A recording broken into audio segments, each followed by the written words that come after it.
അപ്പോൾ hello hi പുതിയൊരു വീഡിയോയിലേക്ക് സ്വാഗതം. അപ്പം ഞാൻ ഇതൊന്നും പറയാനല്ല വന്നത് കേട്ടോ. എല്ലാവരും പറയും ഇങ്ങനെ പറയില്ലേന്ന്, പക്ഷേ എനിക്കിങ്ങനെ ഇങ്ങനെ പറഞ്ഞ് ശീലിച്ചുകൊണ്ട് എനിക്ക് ഇങ്ങനെ പറയാനേ പറ്റുന്നുള്ളേ. അതായത് ഞാൻ പറയാൻ വന്നത് എന്തെന്ന് വെച്ചാൽ, എനിക്ക് കുറച്ച് ദിവസം മുമ്പ് പറ്റിയൊരു അനുഭവമാണ്. അതായത് നിങ്ങൾക്ക് ആർക്കെങ്കിലും ഇങ്ങനെ എന്തെങ്കിലും പറ്റിയിട്ടുണ്ടെങ്കിൽ താഴെ ഒന്ന് കമൻറ്റ് ചെയ്യണം. അതായത് അച്ഛൻ്റെ ഹോസ്പിറ്റലും കാര്യങ്ങളൊക്കെ കഴിഞ്ഞ് ചെക്കപ്പ് ഒക്കെ കഴിഞ്ഞ് ഞങ്ങൾ വെളിയിലോട്ട് വന്നത്. അപ്പോൾ അച്ഛന് ഭക്ഷണം വേണ്ടാന്ന് പറഞ്ഞാൽ അച്ഛന് ജ്യൂസ് മതി എന്ന് പറഞ്ഞു. അച്ഛൻ അങ്ങനെ ജ്യൂസ് കുടിക്കാൻ പോയി. അപ്പോൾ ഞാൻ അടുത്ത കടയിൽ കയറി ഭക്ഷണം കഴിച്ചു.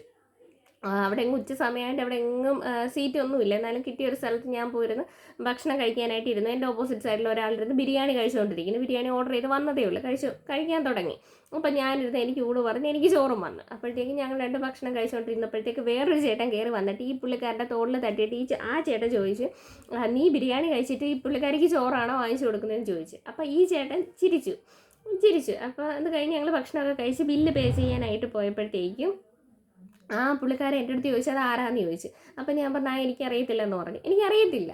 അപ്പം ഞാൻ ഈ പുള്ളിക്കാരൻ്റെ അടുത്ത് ചോദിച്ചു അത് ആരാന്ന് ചോദിച്ചു. അപ്പോൾ ആ പുള്ളിക്കാരൻ പറഞ്ഞു എനിക്കറിയത്തില്ലെന്ന്. അപ്പം ഞാൻ പറഞ്ഞു ഞാൻ വെച്ച് നിങ്ങളുടെ ആരെങ്കിലും ആയിരിക്കും. അപ്പോൾ ഇയാൾ എൻ്റെ അടുത്ത് തിരിച്ച് ഇങ്ങോട്ട് ആ പുള്ളിക്കാരൻ ചോദിക്കുക ഞാൻ വെച്ച് നിങ്ങളുടെ ആരെങ്കിലും ആയിരിക്കുമെന്ന്. അപ്പോൾ ആ ചേട്ടൻ കണ്ണാടി വെച്ചിട്ടുണ്ട്. ആ ചേട്ടൻ്റെ വീട്ടിൻ്റെ അടുത്തുള്ള ആരെങ്കിലും ആയിട്ട് എന്നെ തോന്നിയോ എന്തോന്ന് എനിക്കറിയത്തില്ല. അപ്പോൾ ആ ചേട്ടൻ കാണിയാണ് ഈ വീഡിയോയ്ക്ക് ഒന്ന് താഴെ കമൻറ്റ് ചെയ്യണേ.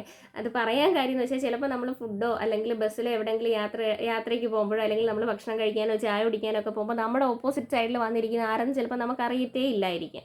അപ്പം നമ്മുടെ വീട്ടിനടുത്തുള്ള ഇപ്പം ഈ ചേട്ടൻ വേറെ ആരെങ്കിലും കണ്ടിട്ടായിരിക്കും എന്നെ വിചാരിച്ചത്. അപ്പോൾ അവർ വീട്ടിൽ ചെന്ന് എനിക്ക് തോന്നുന്നു അങ്ങനെ ആയിരിക്കുമെന്ന്. അപ്പോഴത്തേക്ക് നമ്മളെ വീട്ടിൻ്റെ അടുത്തുള്ള അച്ഛനോ അമ്മാമ്മയോ ചേട്ടനോ ചേച്ചിയോ മാമിയോ അങ്കിളോ ആരെങ്കിലും ഒക്കെ ചെന്ന് വീട്ടിൽ പറയും ഇന്ന ആൾ കൂട്ടിരുന്ന് ഭക്ഷണം കഴിക്കുന്ന കണ്ടു അല്ലെങ്കിൽ പോകുന്ന കണ്ടു. സത്യം പറയാൻ നമ്മുടെ ഓപ്പോസിറ്റ് സൈഡിൽ വന്നിരിക്കുന്ന ആളോ അല്ലെങ്കിൽ നമ്മുടെ കൂടെ യാത്ര ചെയ്യുന്ന ആളോ നമുക്ക് അറിയത്ത കൂടി ഇല്ലായിരിക്കാം. എങ്കിൽ പോലും ആൾക്കാർ ആ തെറ്റിദ്ധരിച്ചാൽ ചെന്ന് പറയുന്നല്ലോ. അപ്പോൾ അത് ഇപ്പം എന്നെ സംബന്ധിച്ച് പ്രശ്നമില്ല. എങ്കിലും എനിക്ക് പറ്റിയ ഒരു കാര്യം ഞാൻ നിങ്ങളുടെ അടുത്ത് പറയാം. ആ ചേട്ടൻ ഈ വീഡിയോ കാണുന്നതിന് എന്തായാലും വന്ന് ഇതിൽ കമൻറ്റ് ചെയ്യണം കേട്ടോ. അപ്പോൾ അത്രയുള്ള വീഡിയോ ഒക്കെ ഇപ്പോൾ പറ്റാ.